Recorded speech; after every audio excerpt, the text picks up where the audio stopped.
Oh, so do it like this? Like, no.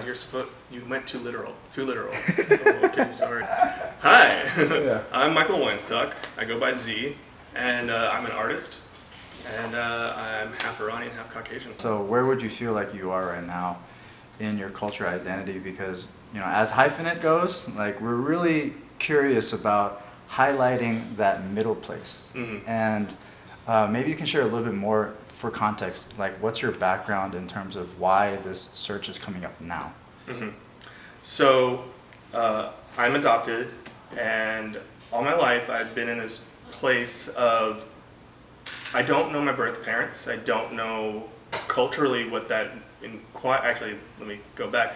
I found out at an early age that I'm Iranian, and this is like right after the Persian Gulf War, during the Persian Gulf War. No. Also, like, what was it? The Bush Contra, like a lot of stuff where Iran is not highly regarded. How old were you? When I figured it out, well, when I was told, and like specifically about 5 or 6. Okay. Like my adopted parents tried to really have me understand at an early age, so that I could express it as a kid to other children who'd ask why, because my sister is from Calcutta, India, and she looks nothing like me. And is your sister adopted but then it's the same biological sister? Mm-mm. Oh, okay. Sorry. Got it. So I was adopted from one birth parent, and then she was adopted from an orphanage. Okay. So separate by 2 years. Got it. Mm-hmm. And so what was that experience like growing up Iranian, but in a White House? So what you stop saying is you're Iranian, you're Persian, which that hasn't existed for quite some time.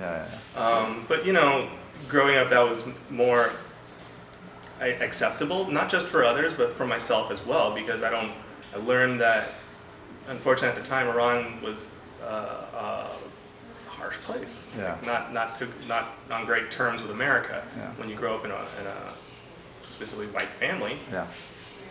You're trying to be a white family in a white neighborhood. You're trying to kind of conform to that. Well, what makes it white to you? So looking at it now, looking back now, what makes your upbringing white compared to what you would envision to be Iranian? Well, hey, there's no ingrained culture of religion. Okay. Because there typically is in Iran. Okay. It's Muslim or Sikhism.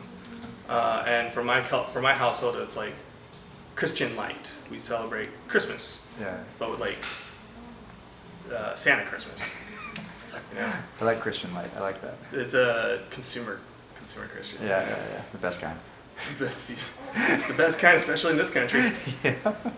And so now that you said that, because when we were talking, you're sharing a little bit that you've been kind of on a discovery part of it. And then I shared sort of this that carousel that has, or the slides that has different stages of sort of that self-discovery. Mm-hmm. And so the stages being, the first one being dormant, and then the second one is awakening, and then third is being a little bit active, and then fourth being it's more curious. Mm-hmm. I'm saying this out of order, I feel like, but it's just so many, because each of these stages are so pivotal. Mm-hmm. Where do you feel like you are right now in that stage of in your own words? It doesn't have to be any of these things.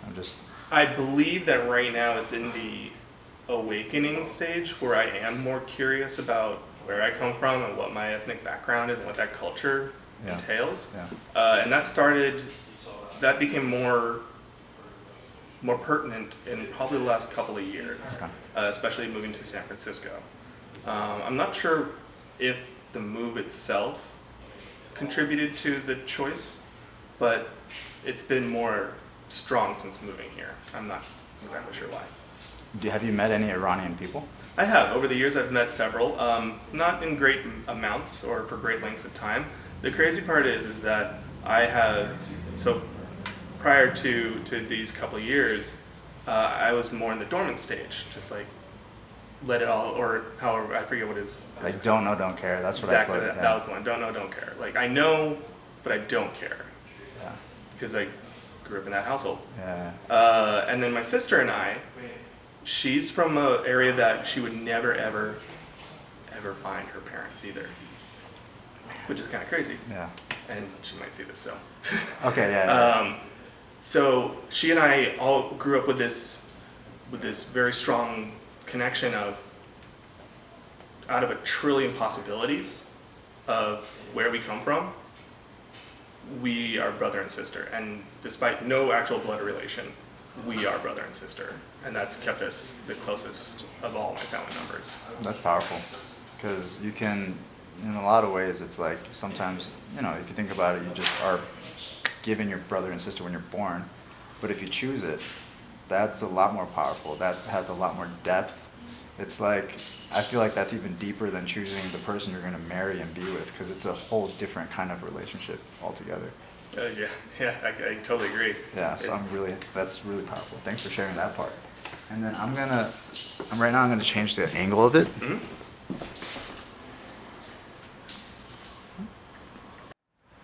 Okay. Cool. All right. So, you mentioned before that this has a little bit connection, or a lot of it, I don't know, to sort of that awakening experience. Care to share that first moment or the first piece, or just take it away? Like, I don't even know where to start with this one. I think it's actually really hard for me to say, but probably the first moments that I realized, like, I just had this innate connection, was when I was designing my first tattoo, which was it's a big lotus on my back. Can you show us? No. Okay.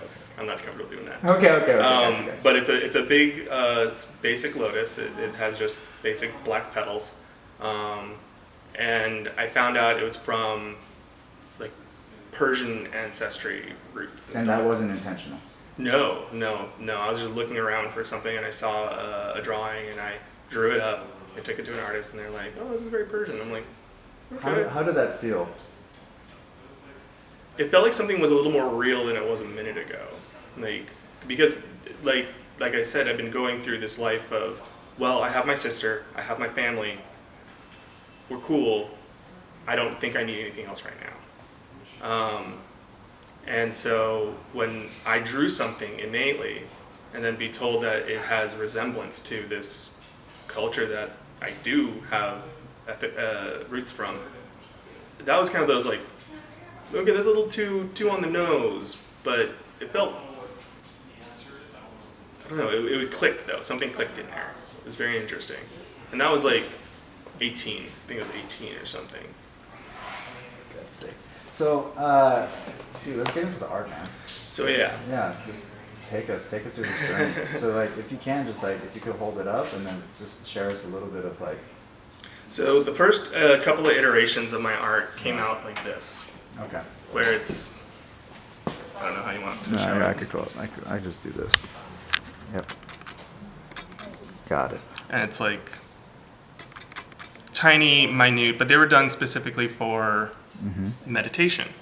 Got it. I started making them just because I wanted to draw and meditate. I'd gone through a nasty moment in my life, and I'd moved back home. Actually, I lived in in San Diego for some time, about 9 years, and I went through a pretty bad moment, and so it's crazy. I really didn't know what to do with myself at that time.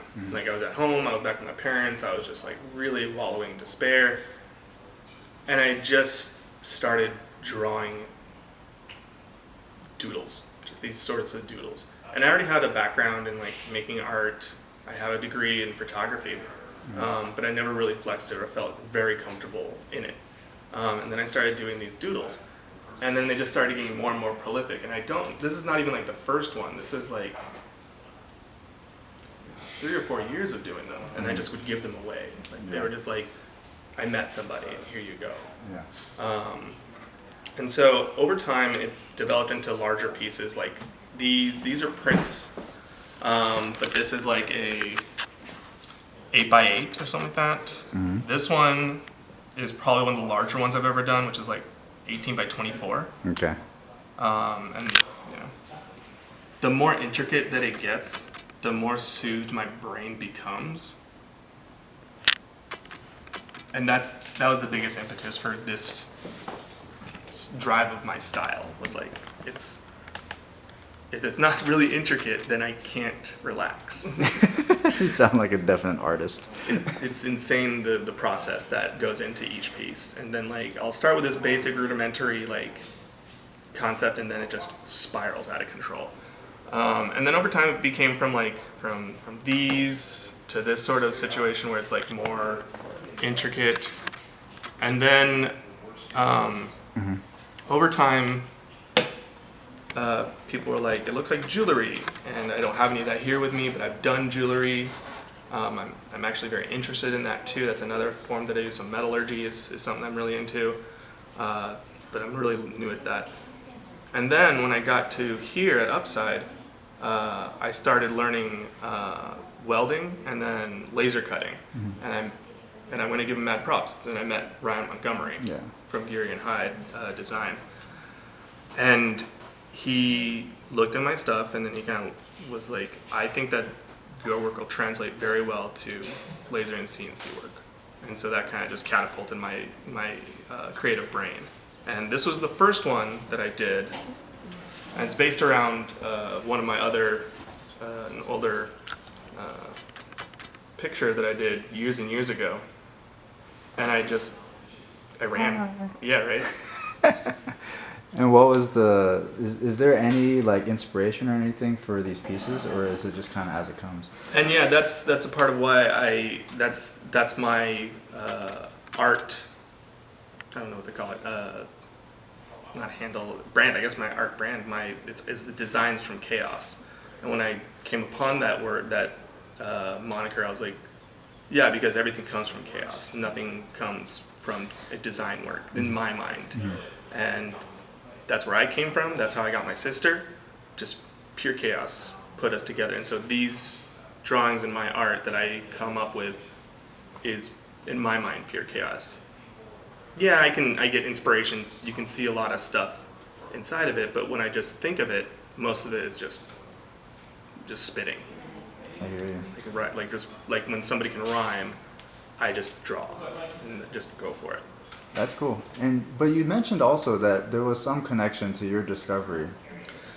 So when I started to do this, I started to look into like, does this have a name? And so I started looking into, and then I found like Zen doodles or Zen Dala, and that whole movement that was kind of going along. And funny enough, the coloring books, the mandala coloring books, like adult coloring books, I started seeing them around. Like they started popping up. For some reason, it started to show up, and I was like, okay, where do these mandalas come from? Because I really didn't know what they were. That's a lie. I knew what a mandala was because I heard about them in Tibetan culture, and then with how they go about the process. So I was like, okay, I get that. And then I looked further into the history of that style, and it actually is very widespread across the world. It's a very like connecting art style for a lot of cultures. And one of them is Iran, Persia specifically.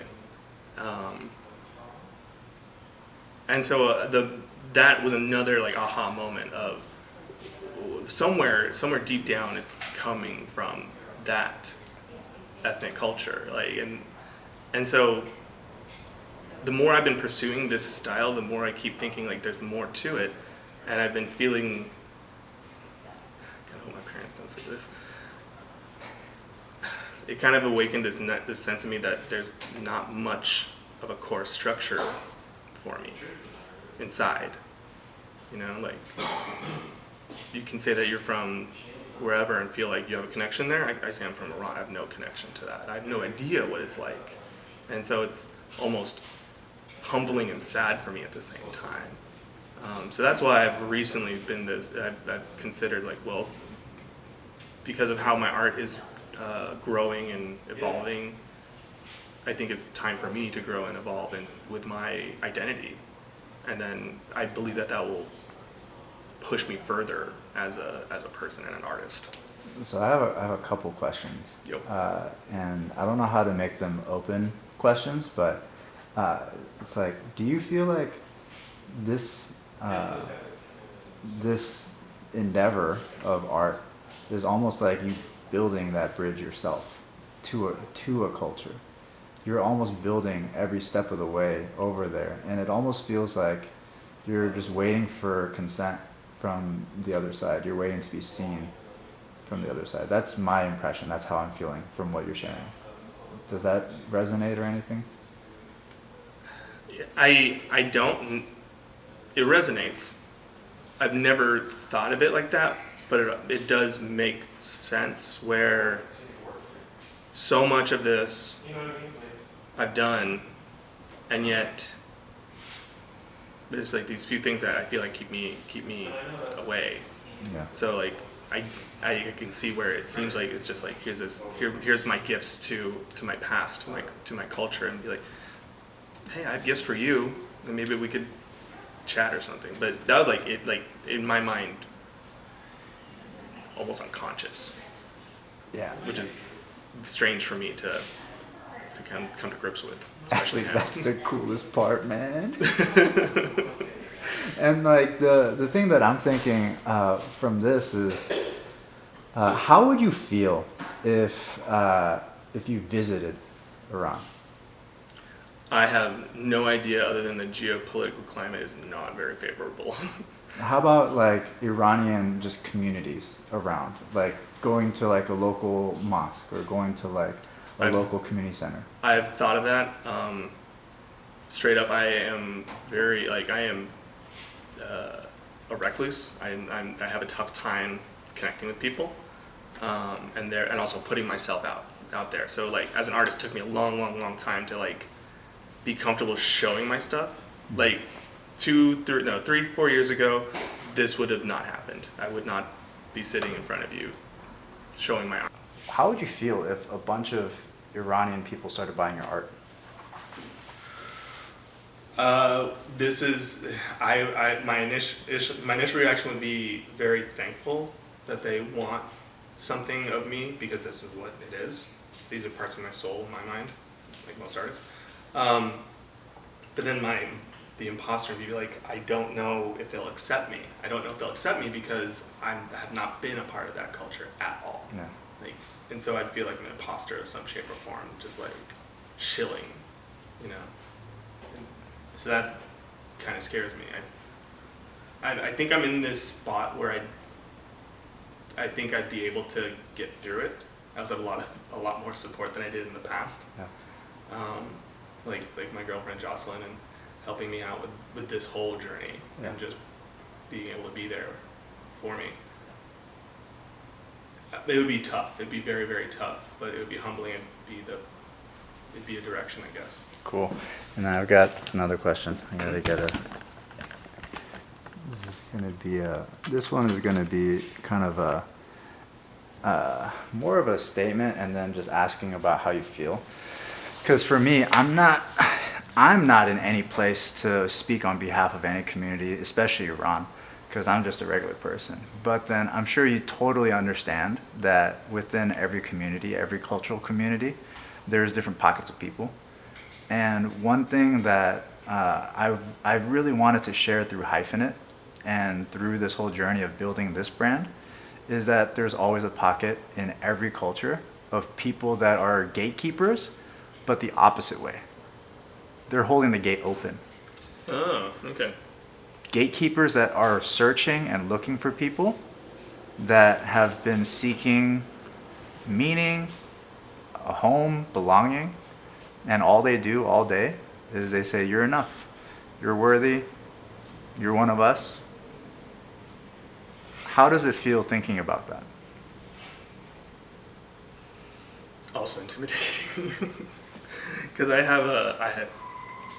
to be candid, I have a lot of issues with feeling like the second shoe will drop. Like, no, that's actually not true, or the rug will be pulled out from underneath me. And that's just a thing that I've had for my entire life. And it's like something I've been trying to overcome, to be accepting of that possibility, to go through that door, to be like, thank you, and be grateful for that moment, and not worry of what might happen. And then what about the other aspect of it is that there's a difference between circumstance and fact. And so circumstance, the other shoe can drop, but your blood is your blood. How does that feel? It resonates. It's still hard to pinpoint though, because I've proven, or at least I've proven with my sister, that blood is not blood doesn't have to be the final thing, but I understand that through blood you can have acceptance as well. Yeah. And the craziest part of all of this is this whole conversation is almost like a red herring in a way, because hyphenate is really about the acceptance of your specific mix of people. So I'm trying to find someone that can connect with this story, that's adopted from Iran, that grew up in America, because this world's big enough. And now think about it that way. Imagine if you met someone like that, how would you feel? Seen. That's something that I've talked about and thought about, like what groups would I go out to look for, and specifically be like, I'm from this country, specifically Iran, and I'm adopted. I don't know my culture. Who else is out there? Like hitting up Reddit or something like that. But it's still that like that. There's still this like barrier of like, what do I find or what happens, and a lot of that mentally cripples me. And what, like, it's like, I don't even know how to continue building on that, because it's sort of like it's in a way, to me, I feel like it's sort of like falling in love, is that if you go for it, you go for it. But then it's like building up it's like in the beginning when you're in your like infatuation stage, that honeymoon, and you just go all out, right? Mm-hmm. But the thing is, it's like, how willing are you to chase after that possibility of finding someone that has such a similar experience to you to be seen, versus like how much of it do you feel like is just fantasy and is not going to happen? Several years ago, I'd probably say it'd be fantasy. A fantasy that I've only like thought of once in a blue moon. These days, it's more of an impetus. Like, okay, I like I said, I just need to go through the door, and just be like, okay, I gotta find people who I can connect with and be like, yo, I have a similar situation. Yeah, and like that's the thing about hyphen. That's what I was saying. It's kind of a red herring. Is it's like showing sort of like the struggle of trying to be accepted or fitting in, but at the end of the day, it's like, the world's big enough. We don't need to fucking fit into these stupid things. And it's cool. It's great to have that heritage and that culture and whatever's connected to us. But the world's big enough. The population's big enough and diverse enough that hyphenate is built on the idea that you can find someone that's identical to your experience, and you can share and grow and build a community within that. And I feel like there's at least two. At least two. There's got to be at least two. And I'm the other two. And that's enough, you know? That's enough, in my opinion. It's a good outlook, though. Yeah. And so, and yeah, that's pretty much it. Is there anything that you feel like you wanted to say, or is there anything that's kind of on your heart right now, or like in your mind? I do want to say that I have said a lot about my sister being a big connection for me, but I will say that the rest of my family have never ever made us feel like we're not a part of their family. It was just more about like, you grow up and you look around and you can see in the mirror that you're not the same, and people ask like, well, why aren't you all the same? But core value, my parents, my family have been extremely supportive of just loving us. Yeah. Like we are kin. So that's also very important to recognize too.